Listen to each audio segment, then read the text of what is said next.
Bon début de semaine tout le monde, bienvenue à cette présentation hebdomadaire de Sur la glace, notre balado-diffusion qui parle de la Ligue américaine, qui parle de hockey junior, qui parle des meilleurs espoirs, bref, qui fait un peu le tour de tout ce qui se passe sur la scène hockey, outre peut-être ce qui se fait dans la Ligue nationale. Nous sommes le 8 novembre, ça fait déjà quoi, 5 semaines et demie que la saison est en marche dans la Ligue de hockey junior majeur du Québec. Ça fait environ 4 semaines que celle dans la Ligue américaine est commencée. Donc, on commence à observer certaines tendances au niveau des performances des équipes qu'on regarde d'un peu plus près. On va parler au cours de notre émission aujourd'hui avec Jacob Perreault, attaquant des Gulls de San Diego, qui joue donc sous les ordres de Joël Bouchard et de Maxime Talbot. On va faire un petit brin de jasette avec lui. On va également parler avec Sean Larochelle, défenseur des Eagles du Cap-Breton, lui qui a gagné la Coupe du Président avec les Tigres de Victoriaville l'an dernier et qui a été échangé dans la période estivale au Cap-Breton. Alors, passer d'une équipe championne, de jouer dans un endroit où on voyage presque pas, à se retrouver au Cap-Breton dans une équipe en reconstruction lorsqu'on a 20 ans. Bref, on va discuter des enjeux de tout ça avec lui. Je suis allé faire un tour à Shawinigan samedi et j'ai fait un brin de jasette avec lui. On va également revenir sur tout ce qui s'est passé durant la semaine au niveau de la Ligue de hockey junior majeur du Québec, les équipes des Maritimes qui étaient, sauf pour Halifax et Batters, il y avait 4 équipes des Maritimes qui étaient en sol québécois cette semaine, qui sont venues jouer des matchs. Il y en a pour qui ça s'est bien passé. D'autres, ça a été un petit peu plus difficile. On va évidemment parler de cette semaine du Rocket de Laval qui avait 2 matchs à disputer seulement à l'étranger en fin de semaine. Ça s'est soldé par 2 revers. C'était évidemment les débuts de Cole Caulfield avec le Rocket de Laval, mais aussi ceux de Mattias Norlinder, défenseur suédois qui a fait ses premiers pas en Amérique du Nord. Alors, j'ai pensé cette semaine, en prévision aussi des matchs qui s'en viennent sur les ondes de RDS cette semaine, parce qu'on en aura 3 à domicile, mercredi, vendredi et samedi, faire un brin de discussion avec le collègue Bruno Gervais qu'on retrouve à l'instant. Salut Bruno, comment ça va? Ça va très bien, toi? Mais ça va bien aussi. Écoute, ça va bien pour nous. Ça a été un petit peu moins bien pour le Rocket en fin de semaine. 2 défaites, seulement 2 buts inscrits en 2 matchs. Revers de 4-0 à Syracuse samedi et revers de 4-2 à Utica hier. Ça fait 4 défaites de suite. Est-ce qu'on peut parler là, d'une mini léthargie là, pour le Rocket présentement? Parce que depuis cette victoire de 5-0 là, contre les Marlies de Toronto, c'est plus difficile pour la troupe de Jean-François Houle. Oui, ils ont fait face à de bonnes équipes. Dans ces défaites-là, ça a été 2 défaites à la maison là, contre Rochester et après ça, Syracuse et Utica ce week-end. C'est 2 très bonnes équipes. Utica qui est encore invaincu depuis le début de la saison. Et des fois, surtout avec l'horaire de la Ligue américaine, ça va arriver. Ça a été vendredi, samedi pour un week-end et samedi, dimanche pour l'autre. Donc, ça s'étale sur 2 semaines complètes. Ça peut sembler très long là, quand c'est un scénario comme ça. Mais là, le Rocket a la chance d'avoir un peu plus de matchs, jouant à la maison, 3 matchs, mercredi, vendredi, samedi. Donc, ça va être intéressant pour eux de retrouver le chemin de la victoire.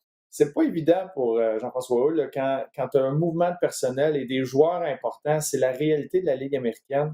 Tu viens de subir 2 échecs contre Rochester, tu vas essayer de bâtir quelque chose, améliorer. Pezzetta et Belzile quittent, c'était 2 joueurs qui avaient un impact, un énorme impact. Tu sais, Pezzetta a été rappelé par le Canadien avec toute l'énergie qu'il est capable d'amener à un match, mais c'est ce qu'il faisait à Laval. Tu es constamment en train de négocier avec ce changement-là de personnel.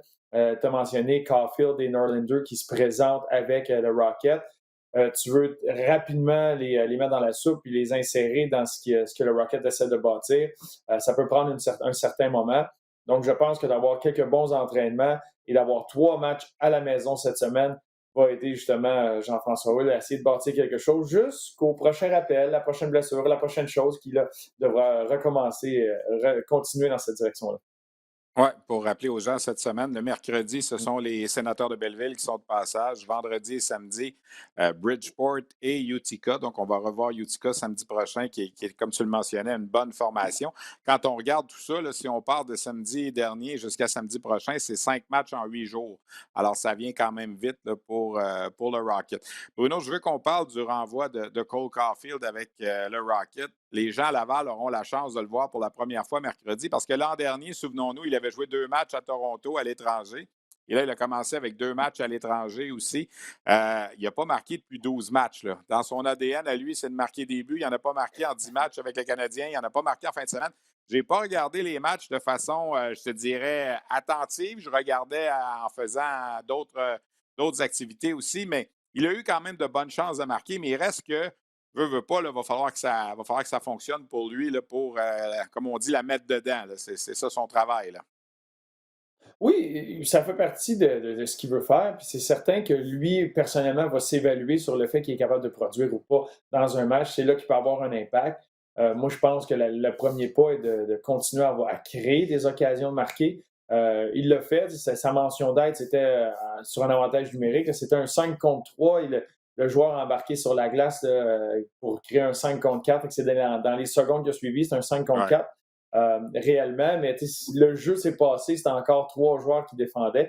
Ça va faire partie de son rôle.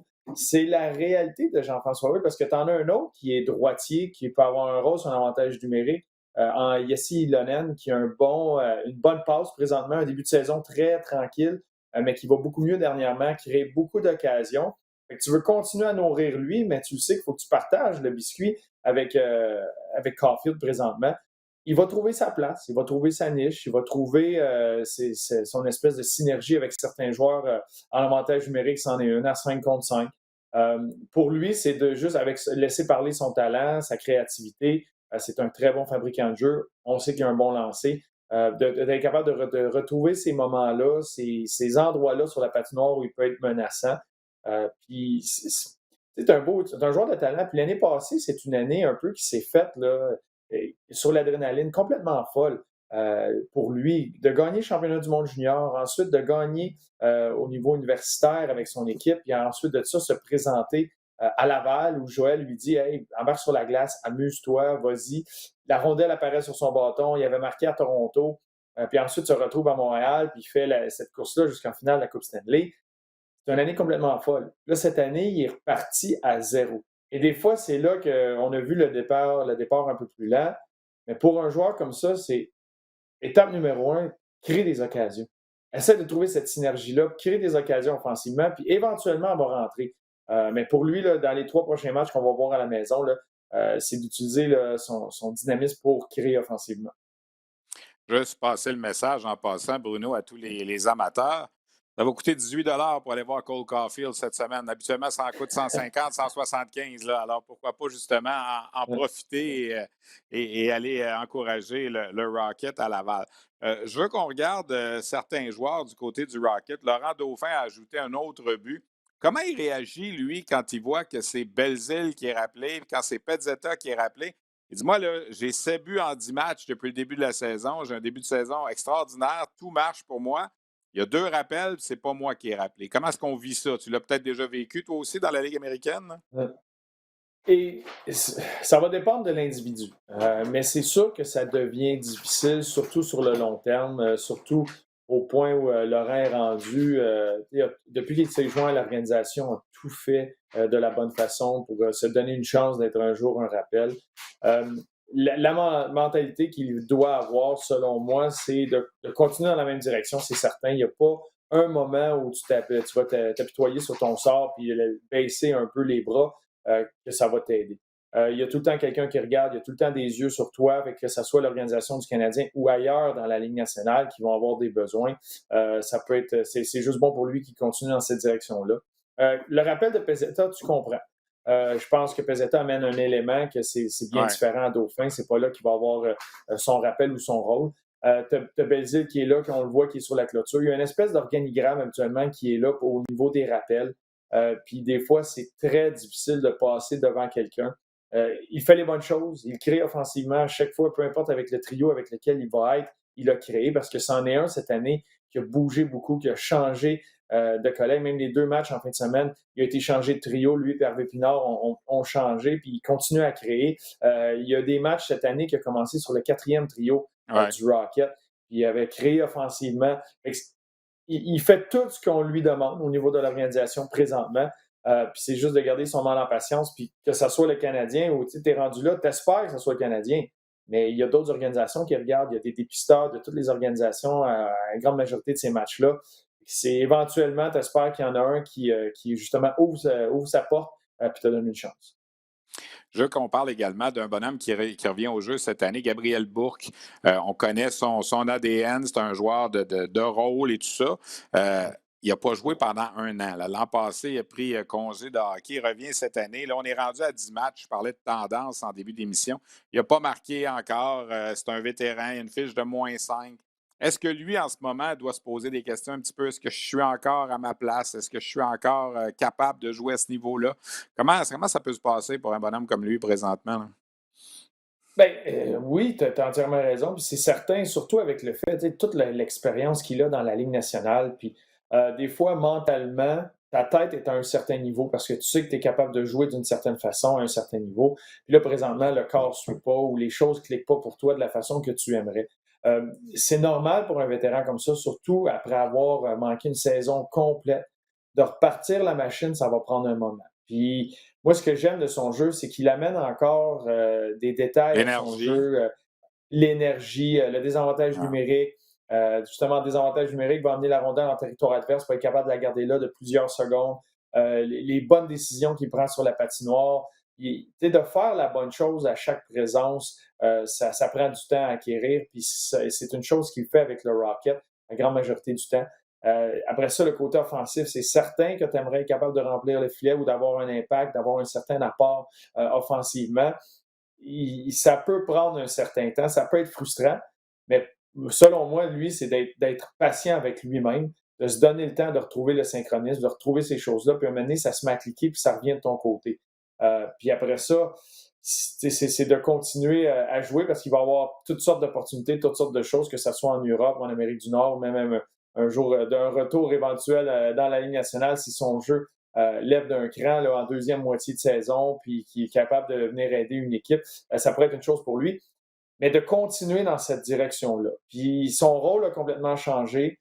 C'est certain, quand tu reviens dans la Ligue américaine comme ça, tu es un vétéran, tu es un joueur un peu plus de support parce que c'est les gars comme Harvey Pinard, Ilonen, Paling, Caulfield qui sont mis à l'avant-plan. Fait qu'il y a vraiment un rôle de soutien dans tout ça. Fait que c'est de le faire du mieux que tu peux et de continuer, dans le fond, il faut que tu sois patient avec ça parce que c'est dur de manquer un an de hockey puis de revenir puis ben de oui. penser que tu vas être au même niveau où tu étais. Fait que, moi, je trouve qu'il fait de bonnes choses sur la patinoire dans les détails, puis éventuellement, ça va s'inscrire là, au crayon à l'encre sur la feuille de pointage. Ben, écoute, Bruno, merci beaucoup pour ce petit résumé. On se voit 3 fois cette semaine, 3 Ben matchs sur oui! les ondes d'RDS, mercredi, vendredi, samedi. On est mieux de s'habituer aussi. Là, les sénateurs de Belleville, c'est quoi? Là, c'est 4 matchs contre Belleville dans les 7 prochains. Alors, on va encore voir Belleville. Belleville qui, incidemment, a gagné 2 matchs contre Cleveland en fin de semaine. Au moment où on se parle, le Rocket est 6e sur 7 là, dans sa division. Alors, en ce moment, c'est pas encore inquiétant. Mais il ne faudra pas non plus prendre du retard parce qu'après ça, ça devient difficile à combler. On l'a vu dans certaines saisons du Rocket depuis l'entrée. Alors, on se voit mercredi soir, Bruno. Merci beaucoup d'avoir été là avec nous cette semaine sur la glace. Hey, un grand plaisir. À bientôt, Steph. Alors, je vous rappelle donc nos 3 rendez-vous en ce qui concerne le hockey du Rocket Saint-Hubert cette semaine sur les ondes de RDS. Mercredi, 19h30, les sénateurs de Belleville qui sont les visiteurs à la Place Belle. Je vous rappelle, ce sera donc l'occasion de voir à l'œuvre Cole Caulfield pour la première fois à Laval.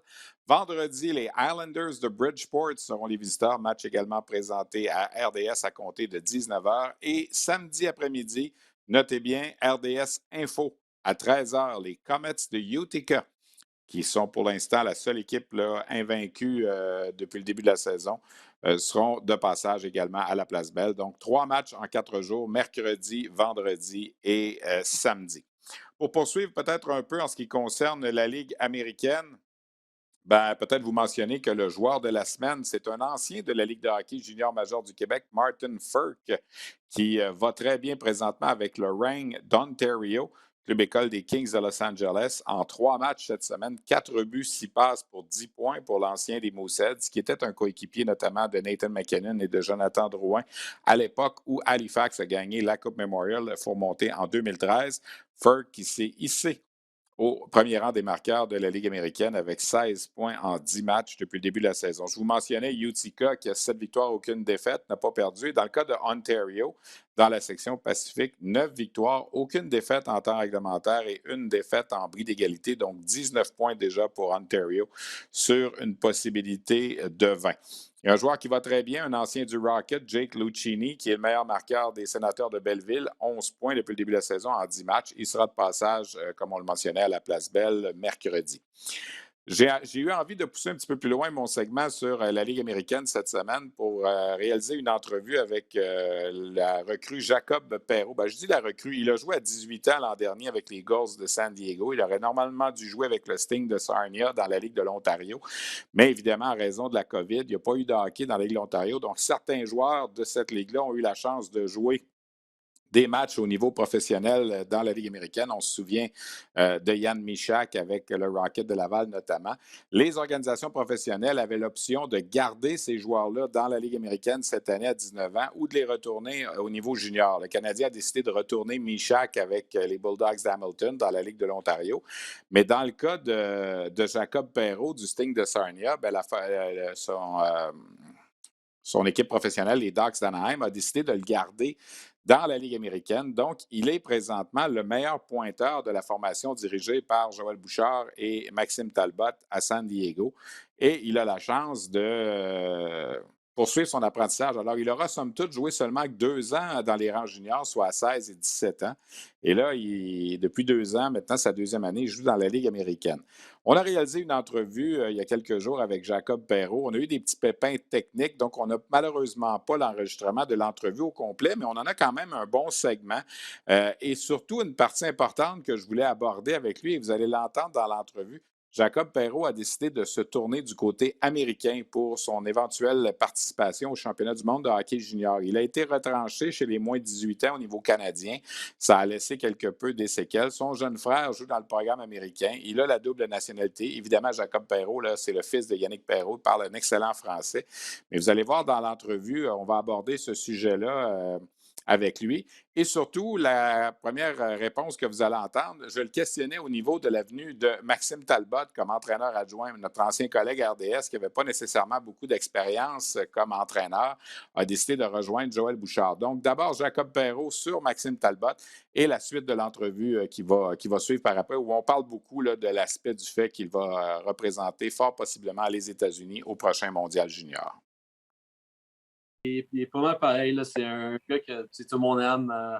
Il amène du fun dans le locker room aussi, du excitement. Puis, il sait qu'est-ce qu'il parle. Fait que c'est bon d'avoir des tips de lui. Puis, quand je fais un drill puis j'arrive à faire un meilleur jeu, ils montrent des exemples. Ils ne montrent pas juste un exemple. Si à la place de faire ça, fais ça. Il dit, à la place de faire ça, tu aurais pu faire une affaire de même ou tu aurais pu faire ça ou quelque chose de même. Fait qu'il me donne vraiment gros des options pour vraiment utiliser mon talent offensivement. Quand même un gars qui a marqué 2 buts dans un match numéro 7 de la Coupe Stanley. C'est quand même bon d'avoir ça. Jacob, je veux te parler du championnat du monde de hockey junior. J'ai appris la semaine dernière que c'était rendu peut-être plus du côté américain. Si tu nous expliquais ça un petit peu, ça se peut que tu joues pour les États-Unis dans le temps des fêtes? Ouais, ça dépend encore du passeport parce que j'ai pas encore eu mon passeport. Fait que ça dépend de ça. J'attends. Mais si je reçois mon passeport, je vais pour l'équipe des États-Unis. Est-ce que c'est en raison du fait que le Canada ne t'avait pas sélectionné pour les moins de 18 ans? Est-ce que tu es resté un petit peu amer de ça? Quoi? Ben, c'est sûr que c'est pas le fun de se faire couper les équipes. Puis, en même temps, ça m'a motivé pour devenir un meilleur joueur. Mais aussi, je pense qu'avec le US, je vais avoir plus d'opportunités avec. Puis je trouve que c'est quelque chose de fun. Surtout avec Zegras, qui a eu MVP l'année passée. On était roommates l'année passée. Fait que c'est vraiment quelque chose de spécial. Il m'a dit qu'il a vraiment aimé ça. Puis c'est quelque chose qui va toujours s'appeler. Fait que ça serait vraiment le fun. Puis si j'ai l'opportunité de jouer contre le US, je sais que Drysdale, je ne sais pas s'il va y aller cette année, mais ça serait fun aussi de jouer contre lui et avoir une petite rivalry entre amis. Mais est-ce que dans ton cœur, tu te sens un Américain, Jacob? Je vais toujours je suis né à Montréal, fait que ça va être toujours mon home, ma famille est là-bas, puis je retourne toujours durant l'été pour les voir, mais depuis que j'ai 11 ans que j'habite aux États, puis mon préféré joueur, c'est Patrick Kane, fait que lui aussi, c'est un Américain que j'aime ça regarder, mais juste pour aller au championnat junior, j'aimerais ça jouer pour le US, mais j'aime les deux. Les deux ont leur pros. Quand est-ce que tu vas avoir la décision, l'histoire de passeport? Es-tu confiant que ça va être réglé? Est-ce que Hockey USA t'a donné une date qu'il fallait que ce soit réglé? Quoi? Eux autres, ils m'aident on essaie de l'expedite, de le faire arriver plus vite, puis les autres sont de notre bord avec ça. Fait que c'est vraiment à propos de.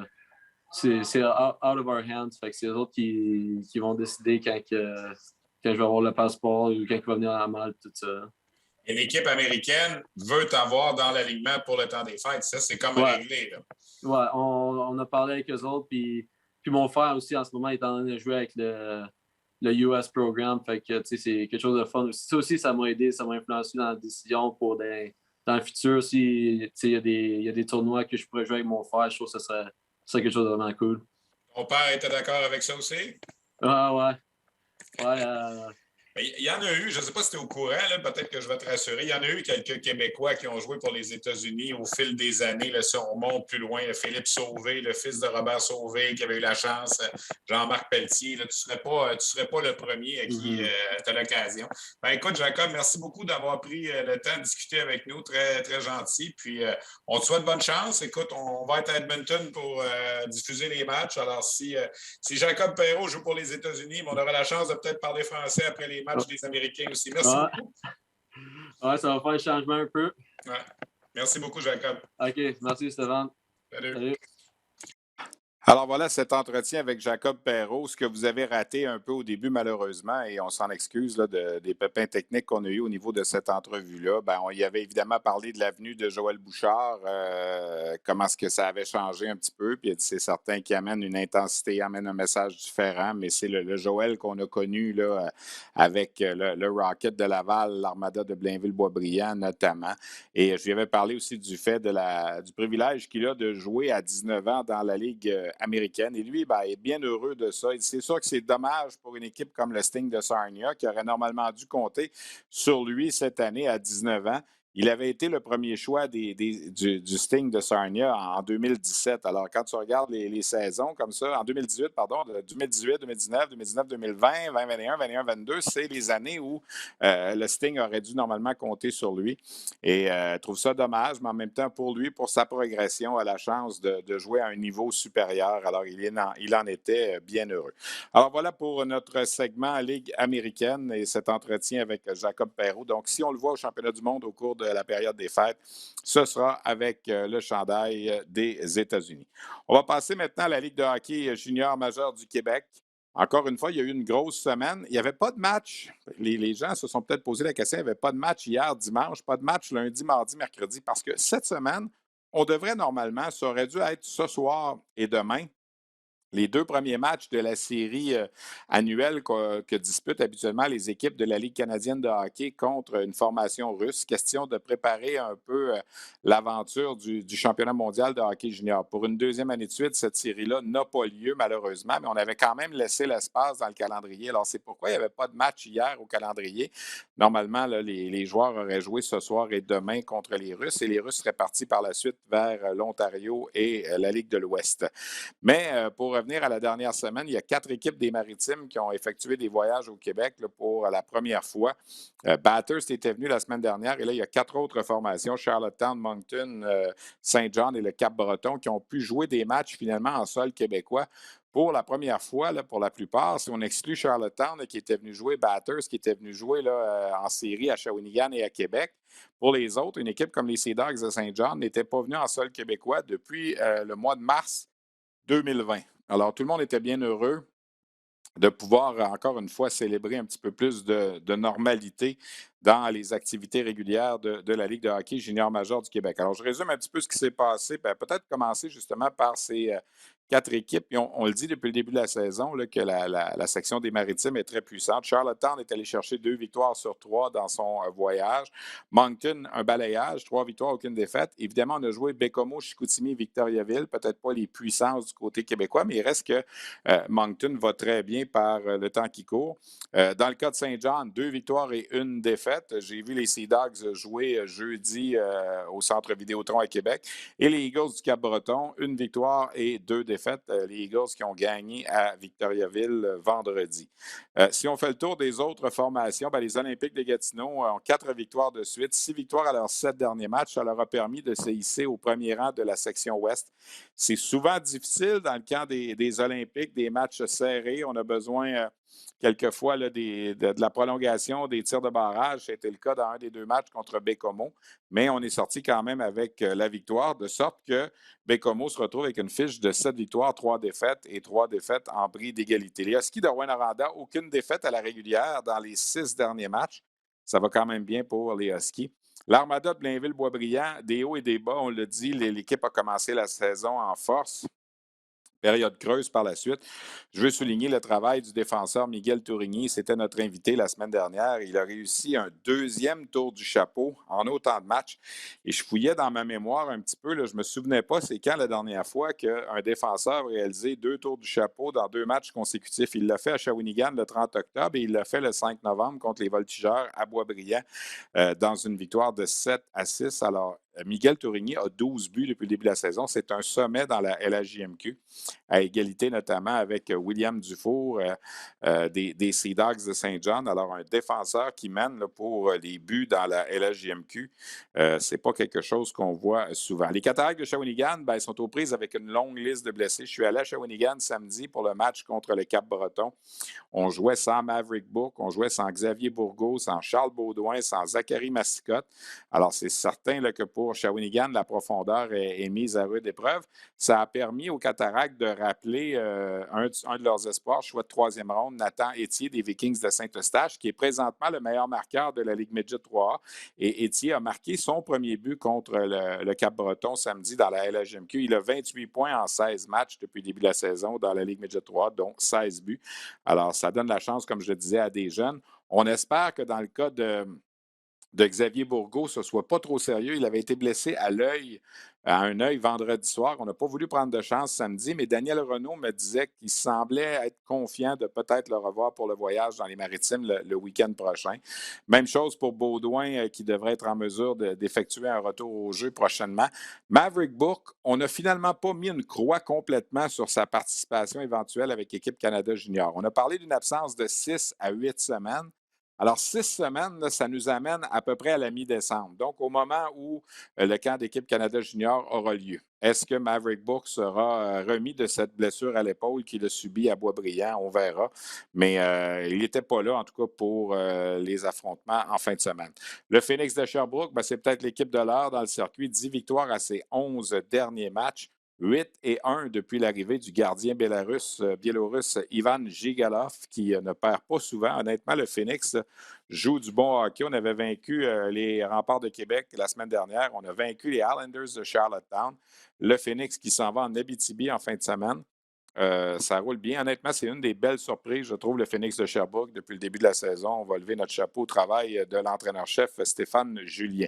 Drummondville, c'est des hauts et des bas, mais il y en a un qui va très bien. C'est le jeune Justin Côté, attaquant de 17 ans, qui a été choisi joueur par excellence de la semaine dans la LHJMQ. 2 buts et 5 passes pour 7 points en 3 matchs. Donc, Justin Côté qui en est à sa 2e saison. Ça avait parti difficilement pour lui l'an dernier. Et là, ça semble aller beaucoup mieux pour le jeune Côté. Les Tigres de Victoriaville, 3 autres défaites de suite à domicile. Et à nouveau, 3 matchs au cours desquels l'équipe n'a marqué que 3 buts. On se répète dans leur cas, là, mais on n'a même pas de moyenne de 2 buts par match depuis le début de la saison. 29 buts marqués en 15 rencontres. C'est pas simple de marquer des buts là, pour la formation de Karl Mallette. On n'a pas la puissance offensive de l'an dernier. Les Tigres vont se battre, j'ai l'impression, là, pour le bas du classement. Je pense qu'on va être en mesure quand même de se qualifier là, pour les séries éliminatoires, mais il n'en demeure pas moins là, que c'est une année un petit peu plus difficile à la suite de cette conquête de la Coupe du Président. Les Remparts de Québec ont stoppé à 4 leur série de défaites samedi en allant gagner au Centre Georges Vézina à Chicoutimi. J'ai vu les matchs de jeudi et de vendredi à Québec, les Remparts. Jeudi, on a joué un bon match contre les Sea Dogs de Saint John, mais on s'est incliné quand même.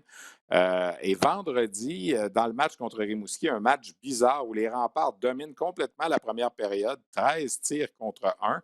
Et en deuxième, se font complètement dominer, 16-3 dans la colonne des tirs.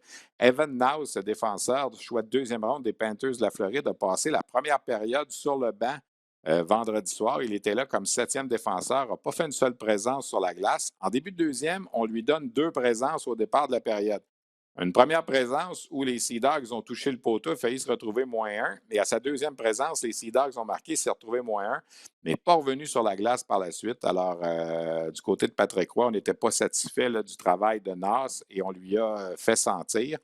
Nas est revenu toutefois en action samedi, a pris sa place régulière à côté de Louis Crevier, son partenaire à la ligne bleue. Parlant du match de vendredi en fin de troisième, Patrick Roy a été expulsé du match par les officiels. Il n'était pas content d'une décision et je pense qu'il était un peu exaspéré de la façon dont sa troupe jouait. Chose certaine, il n'a pas dirigé le match de samedi à Chicoutimi sous le coup d'une suspension. Il a regardé ça de la galerie de presse. C'est l'adjoint Benoît Desrosiers qui a dirigé le match pour les Remparts et d'ailleurs, il a signé la victoire. Pour revenir aux Remparts, il faut souligner aussi la signature du contrat du défenseur Louis Crevier avec l'organisation des Blackhawks de Chicago. Quelle histoire que celle de Louis Crevier. On va essayer de l'avoir au podcast, à la balado-diffusion au cours des prochaines semaines. Défenseur de 20 ans qui avait été un choix de 5e ronde dans la Ligue junior majeure du Québec, un choix de 7e ronde dans la Ligue nationale. Et souvenez-vous, les Blackhawks de Chicago l'avaient repêché en allant chercher une sélection du Canadien. Alors, lors du repêchage de 2020, le Canadien ne repêchait pas de Québécois. Rendu en 7e ronde, on se dit, est-ce que le Canadien va prendre une chance avec un joueur de la LHJMQ? Ben non, on échange le choix de 7e ronde aux Blackhawks de Chicago en retour d'un 7e ronde de l'année suivante. Transaction qui est difficile à expliquer, mais bon. Et les Blackhawks se servent de cette 7e sélection-là pour repêcher un Québécois, Louis Crevier. D'ailleurs, le collègue Michael Lalancette du Journal Le Soleil a publié en fin de semaine un article pas mal intéressant sur l'histoire derrière la sélection de Louis Crevier par le dépisteur au Québec des Blackhawks, Alexandre Rouleau. Je vous invite à lire si vous avez la chance de retrouver ça. Là, vous allez trouver ça sur les médias sociaux sans problème. En tout cas, contrat pour Louis Crevier des Remparts de Québec. L'Océanique de Rimouski, vendredi, à la suite de la victoire à Québec, le fameux match dont je vous parle où Patrick Roy est expulsé, l'Océanique a pris la tête du classement général. Il n'y a pas grand monde qui s'était dit en début de saison, après 5 semaines, l'Océanique va être au premier rang. L'Océanique a perdu samedi à Sherbrooke, mais joue du bon hockey depuis le début de la saison. Les jeunes se développent bien. J'ai fait un brin de causette avec Serge Beausoleil vendredi avant le match à Québec et il me racontait que la progression là, des jeunes va se faire lentement mais sûrement, mais on est très satisfait là, du travail, notamment des Coursol, Maël Saint-Denis, là, des jeunes de 16 ans qui jouent dans l'équipe présentement. Coughlin également, le défenseur. Serge m'en disait beaucoup de bien. Malheureusement, il est blessé en ce moment. Mais l'Océanique est sur une trajectoire, évidemment, pas pour gagner les grands honneurs cette année, mais à partir de l'an prochain et surtout dans 2 ans, je pense qu'on va revoir l'Océanique. L'après Lafrenière va être consommé là, du côté de l'Océanique. Les Sags, c'est un petit peu plus difficile. 6 défaites en 7 matchs. Chicoutimi non plus, là, on a de la difficulté un peu à inscrire de l'offensive. C'est moins pire qu'à Victoriaville, évidemment, là, mais mis à part un match contre Batters, là, la plupart du temps, c'est 1-2 buts dans les matchs des Saguenayens. C'est une équipe qui est jeune, qui va se battre là, dans la deuxième portion du calendrier. Le Drakkar de Bécomo, 3 autres défaites. On est quand même allé chercher là, des points à la suite de 2 défaites en tir de barrage contre Moncton à la maison mercredi et dans le premier de 2 matchs à Gatineau vendredi. Ce qui inquiète du côté du Drakkar, ce sont les assistances. Je vous en parlais un peu la semaine dernière, là, les assistances qui sont à la baisse de 22 dans la LHJMQ. Quand on regarde ce qui se passe à Bécomo, et il n'y avait pas 1000 spectateurs pour le match de mercredi. J'aime à penser là, qu'il y aura un redressement qui va se faire bientôt. On a beaucoup parlé là, du fameux passeport vaccinal et du masque qu'on doit porter qui peut-être freinait les ardeurs de certains partisans, mais il en demeure pas moins là, que c'est inquiétant de voir certaines foules. Je vous ai parlé en début de segment des équipes des Maritimes qui ont bien fait. Il y a Acadie Batters et Halifax qui ont divisé les honneurs de leur série aller-retour en fin de semaine. Le Titan qui a finalement stoppé à 7 sa série de défaites. Lors du passage des Eagles du Cap-Breton vendredi à Victoriaville, on en a profité pour souligner le passage de Sean Larochelle, qui est un défenseur qui a joué pour Victoriaville au cours des dernières années et qui a gagné la Coupe du Président avec cette équipe-là en juin dernier à Québec. C'était sa première et seule visite avec sa nouvelle équipe des Eagles du Cap-Breton qui en ont fait leur capitaine cette année. On lui a réservé un bel accueil. Samedi, avant le match à Shawinigan, j'ai fait un brin de causette avec Sean Larochelle, parler un petit peu de la vie qui est différente au Cap-Breton que ce ne l'était à Victoriaville. Et on est revenu évidemment sur cet hommage qu'on lui a rendu vendredi et sur la conquête de la Coupe du Président. Voici donc Sean Larochelle, capitaine des Eagles du Cap-Breton. Alors, je vous en parlais en début d'émission, notre invité, Sean Larochelle, des Eagles du Cap-Breton. Sean, j'ai envie de te demander premièrement, c'est quoi la vie au Cap-Breton quand on a passé sa carrière au Québec et on se retrouve échangé à 20 ans dans l'équipe la plus loin de la Ligue? Ouais, c'est sûr que c'est extrêmement loin, comme tu as dit, mais les paysages là-bas, c'est incroyable. Puis, on a eu la chance de faire quelques activités en équipe. Puis, on est très choyés d'être là-bas. C'est un mode de vie assez relax. Là. Le monde, il arrête dans la rue pour te dire bonjour. Là. C'est un petit peu différent qu'ici, mais on est très bien là-bas. Là. Quand tu as appris cette transaction-là, comment tu as réagi au départ? J'ai entendu au début des rumeurs pendant les playoffs l'année passée. Ça m'a joué dans la tête un peu. Là. Je vais pas te mentir avec ça. Puis non, j'étais content. J'étais content d'essayer de quoi de nouveau aussi. Sean Element, il venait de là. Félix Paré, il a été échangé là aussi à Noël. Puis j'ai entendu que du bien sur l'organisation. Fait que j'étais content d'essayer ça. C'est la distance le problème, parce que l'organisation comme telle traite bien les joueurs puis tout ça. Dans le fond, quand tu joues dans la LHJMQ, aller au Cap-Breton, c'est toujours comme un peu la fin du monde. Là, tu es sur le contraire. C'est-tu aussi pire que tu pensais, les voyages? Non, c'est vraiment pas aussi pire qu'on le pense. C'est sûr que c'est extrêmement loin, mais comme tu as dit, l'organisation traite super bien leurs joueurs. Puis, on part... Toutes les games, on part la journée avant. Fait qu'il n'y a pas de Victor Sherbrooke ou Victor Drummond des 45 minutes de boss. Fait que non, c'est vraiment différent, mais on est très bien traités. Côté hockey, ça devient plus difficile. Vous avez moins de séances d'entraînement. Il y a besoin de plus de repos aussi. Oui, c'est pour ça qu'on fait beaucoup plus de vidéos. Je pense que les coachs essaient d'amener cet aspect-là le plus possible, là, d'apprendre les joueurs, le système, puis tout, vu que justement, on n'a pas beaucoup de chance à pratiquer. Là. Vous êtes dans une division extrêmement difficile. Là. Tu regardes les équipes depuis le début de la saison, ils vont bien. Saint-Jean est en train de se replacer. Puis tout ça, vous êtes un peu jeune. Toi, à 20 ans, arrivé là, c'est un peu... C'est pas ça qu'on veut généralement. Pour finir, on va essayer de gagner. Je sais que tu as gagné l'an passé avec Victo, là, mais... Mais ouais, c'est ça. L'équipe est super jeune. Puis les équipes comme Charlottetown sont en train de se monter des clubs assez forts. Fait que c'est pour ça, avec l'expérience de l'année passée, j'essaie d'apprendre ça aux jeunes. J'essaie de leur montrer un peu vers quel chemin s'enligner. Fait que c'est ça que j'essaie d'apporter cette année à ce club-là. On a souligné ta venue à Victoriaville. Tu as reçu ta bague. Comment t'as vécu ça? Très, très émotif. Ma famille a eu la chance de venir aussi. Fait que non, c'était un super de bel hommage. Puis, les Tigres ont super bien fait ça. Non, c'était vraiment bien. Comment est-ce qu'on a vécu tout cet après-là cet été? Parce qu'il y a eu la joie de la victoire, mais il y a eu aussi la mauvaise histoire qui est sortie. Ouais, ça, je sais pas. Ça me tente pas trop d'en parler, là, mais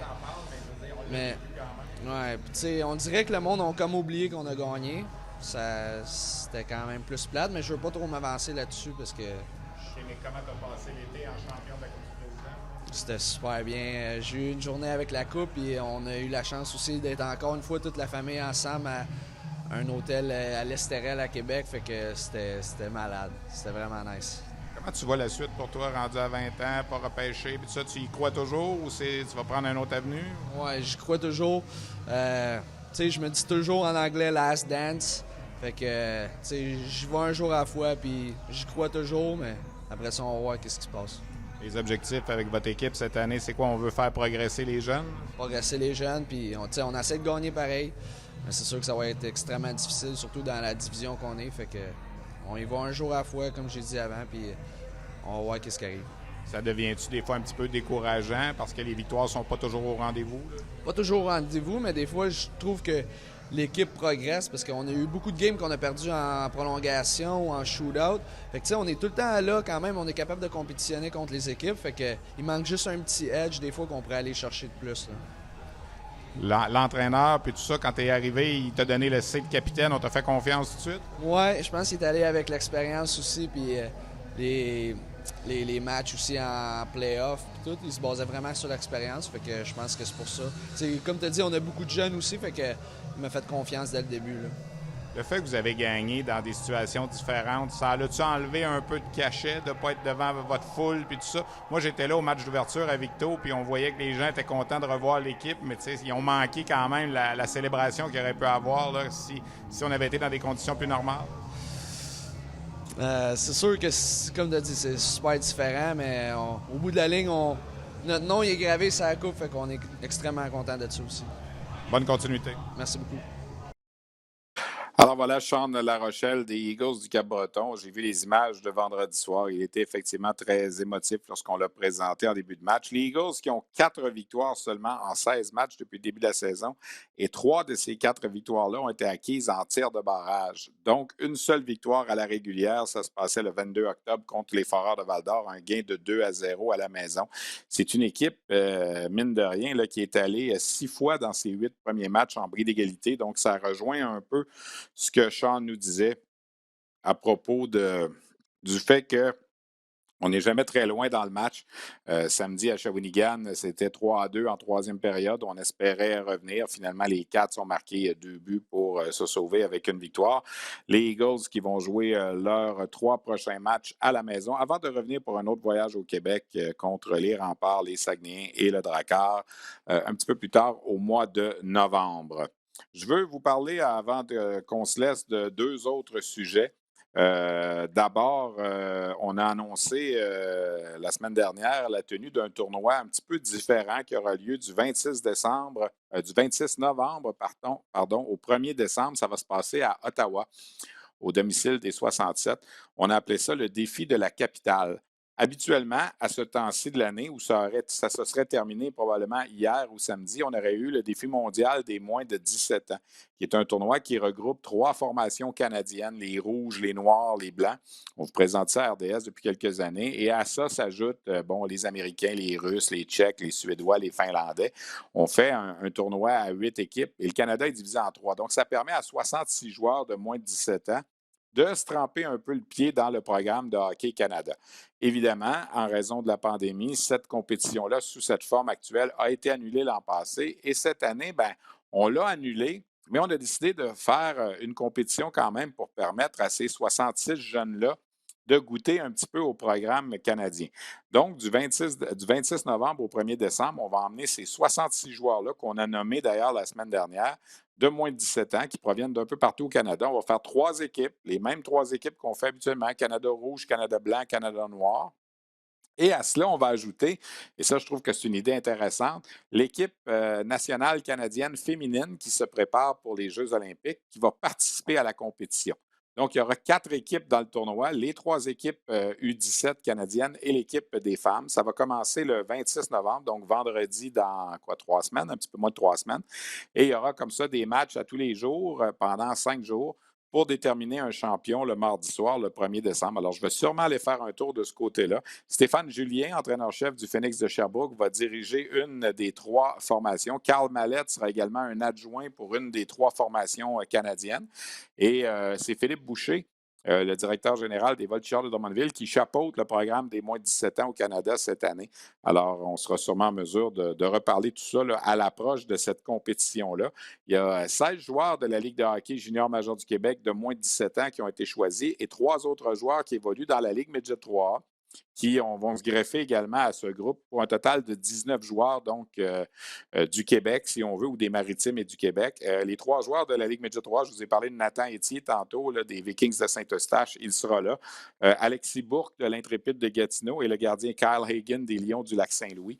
Alors, ces 3-là, plus 16 joueurs de la LHMQ, je ne vous les nommerai pas les 16, mais des bonhommes comme Tyler Peddle de Drummondville, Ethan Gauthier de Sherbrooke, les joueurs qui ont été repêchés dans la dernière séance de sélection auront la chance donc de participer à cette compétition-là. Alors, j'imagine que ce sera extrêmement intéressant à surveiller. Ce n'est pas la même chose que d'habitude, mais au moins, on va être capable d'avoir un semblant de compétition et surtout, on va permettre à ces jeunes-là de commencer à se connaître parce que c'est ça le but. À l'époque, les moins de 17 ans, on faisait ça par région. Tu avais l'équipe du Québec, l'équipe des Maritimes, l'équipe de l'Ontario, de l'Ouest, du Pacifique, mais on restait ensemble. Là, depuis quelques années, on mélange dès l'âge de 16 ans, dans le fond, on mélange. Dans l'équipe des Noirs, il va y avoir des gars du Québec, des gars de l'Ontario, des gars de l'Ouest, etc. Alors, on va commencer déjà à se connaître. Et certaines chimies, des fois, sont capables de s'opérer un petit peu dans ce genre de compétition-là, qui permet par la suite au programme des moins de 18 ans et des moins de 20 ans, le cas échéant, de revoir ces jeunes-là là, qui vont progresser au fil des ans. Alors, les joueurs qui vont être là cette année à ce programme-là, on va les voir avec l'équipe Canada Junior 2024, 2025, et c'est comme ça qu'on grimpe un peu là, dans l'échelle du programme canadien. Toujours pas de nouvelles du retour éventuel de Hendrix Lapierre avec le Titan d'Acadie Bathurst. Hendrix Lapierre qui s'aligne avec les Capitals de Washington. Évidemment, lorsqu'il va approcher les 9 matchs, on devra prendre une décision. On peut le retourner quand même après 9 matchs, il n'y a pas de problème, sauf que les Capitals devront perdre une année de contrat dans son cas. Alors, généralement, là, quand on arrive au 9e match, c'est pas mal là qu'on prend les décisions pour les joueurs de moins de 20 ans. Est-ce que Hendrix Lapierre éventuellement reviendra avec le Titan d'Acadie Bathurst? Est-ce qu'on va étirer ça là, pour peut-être l'amener jusqu'à Équipe Canada Junior? On verra bien. Mais c'est un dossier qu'on suit. Je veux souligner le premier but dans la Ligue nationale de Benoît-Olivier Groux avec les Ducks d'Anaheim. Il a marqué dans un filet désert hier soir pour son premier dans la Ligue nationale. C'est peut-être pas la façon la plus glorieuse de marquer son premier but, mais il n'en demeure pas moins que c'est un but dont il va se rappeler toute sa vie. Benoît-Olivier Groux qui a joué avec, évidemment, les Wildcats de Moncton pour terminer et qui avait joué aussi pour les Mooseheads d'Halifax au départ. Je veux souligner aussi, finalement, la première victoire comme entraîneur-chef d'André Tourigny dans la Ligue nationale à la barre des Coyotes de l'Arizona. Ça n'a pas été facile. Ça a pris 12 matchs. J'ai échangé un message texte avec André pour le féliciter. Je pense que c'est un soupir de soulagement. Quand tu arrives comme entraîneur recru dans la Ligue nationale, on sait que l'Arizona n'a pas une grosse équipe cette année, mais d'en perdre 11 de suite là, pour commencer la saison, commencer sa carrière dans la Ligue nationale, c'est sûr que c'est un peu difficile. Alors, c'est une victoire qui a été acquise face au Kraken de Seattle. Alors voilà, ça fait le tour un peu de ce qu'on avait pour vous cette semaine sur la glace. Je veux remercier Bruno Gervais, notre collègue qui était là en début d'émission pour nous parler du Rocket. Merci à mes invités également, Jacob Perrault des Eagles de San Diego et Sean Larochelle des Eagles du Cap-Breton. À la technique, François Perrault, à la coordination, Luc Dansereau, à la recherche, Christian Daou.